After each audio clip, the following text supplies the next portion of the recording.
fearful implications. Before Trump was even in office, right before he was elected, queer and trans people took action in anticipation of what was to come. We had seen what the plans were in Project 2025 and knew that we were about to lose our rights. Queer couples rushed to get married, trans people started stockpiling HRT medication, and many trans people rushed to change their legal documents, like their name, and like myself, their gender markers. We anticipated right because Trump, literally on his first day in office, just hours after his inauguration, signed a slew of executive orders, one of which declared that there were only two genders. And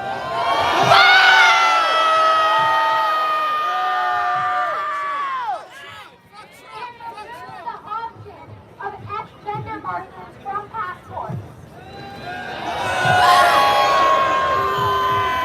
I've had an X gender marker on my passport since 2023, but knowing that my legal existence had just been erased took a massive toll on me.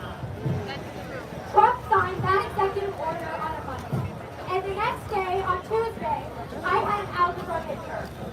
All year, I had average high 90s on my math test, but on this one, I almost failed. It's hard to focus on a test when you know, in the eyes of the government, you no longer legally exist. And I know it seems stupid for me to be complaining about a bad grade on a math test, but I'm a child. That should be my biggest concern in life. Not the fact that I'm losing my fundamental human rights. One of which is health care. I have been trying to get an appointment to receive gender-affirming care from Mount Sinai for over a month now.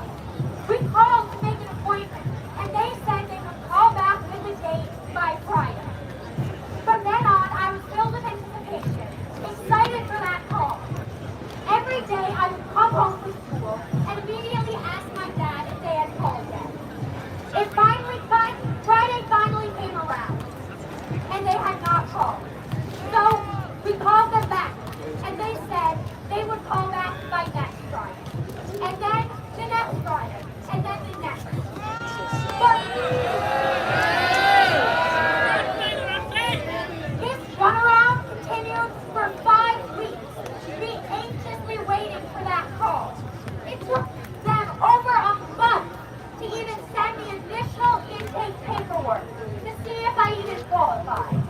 Each day my dysphoria got worse, and each day I got more anxious that I would not receive life-saving gender-affirming care.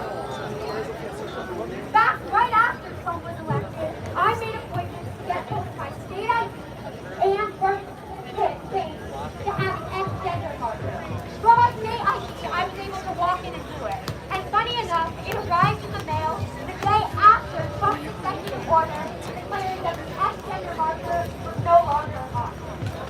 But for my birth certificate, no appointments were available until late February. So about a month ago, I went to the office.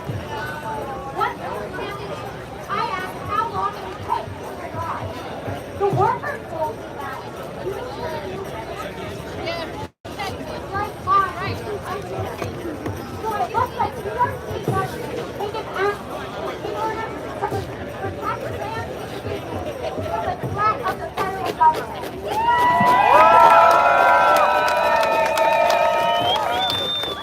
To protect trans individuals who have changed their documents from the threat of the federal government. This completely unreported on, unconfirmed, New York State policy is most likely the response that once the executive order removing the X-gender In case you just get this video, I am live streaming protest for trans community, and we are in New York City. I believe this movement is nationwide. Today, March 31st, 2025, nationwide, we are protesting for transgenders' rights. This is Washington Square Park.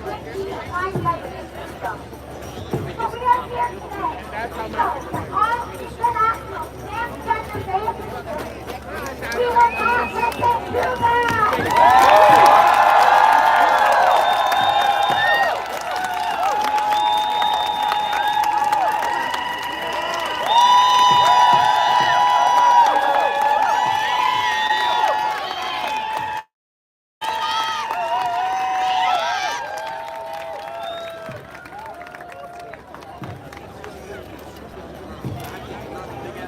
When trans lives are under attack, what do we do? Stand up like that! Youth are under attack, what do we do? Stand up like that! Trans healthcare is under attack, what do we do? Stand up like that! What do we do? Stand up like that! What do we do? Stand up like that! All right, my name is J.W. Walker.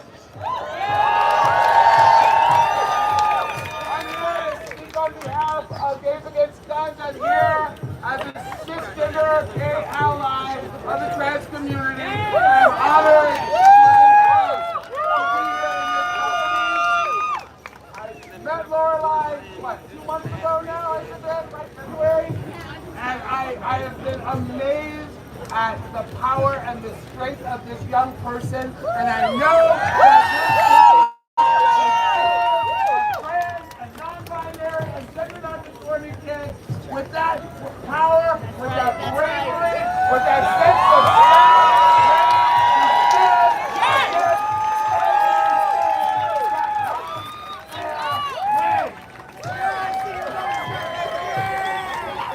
as a gun violence prevention activist, one of the things that I have been keenly aware of since Gays Against Guns was formed in 2016 is the outsized threat of gun violence to the trans community, particularly to Black trans women, and brown trans women, and indigenous trans women.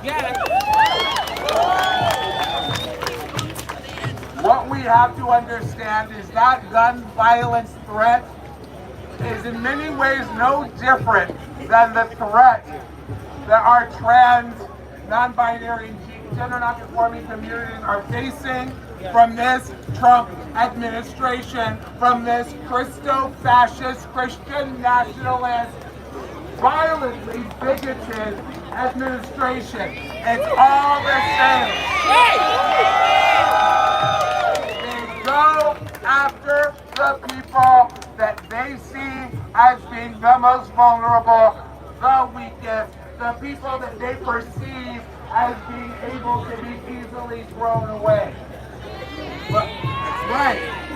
But days like Transgender Day of Visibility are here to make it very clear that they may think that our TV and C siblings are vulnerable, but motherfucker, they are the strongest people out here.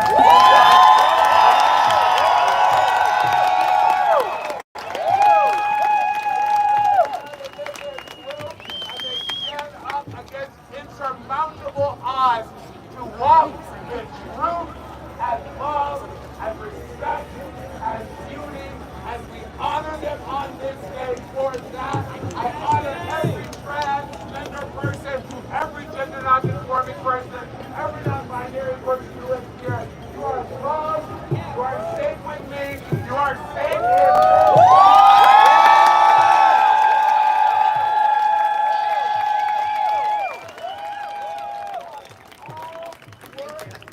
Thank you for watching. I am going to end right now so I can go take some videos. Okay, all right. Thank you. We've seen it before, but we are ready for it.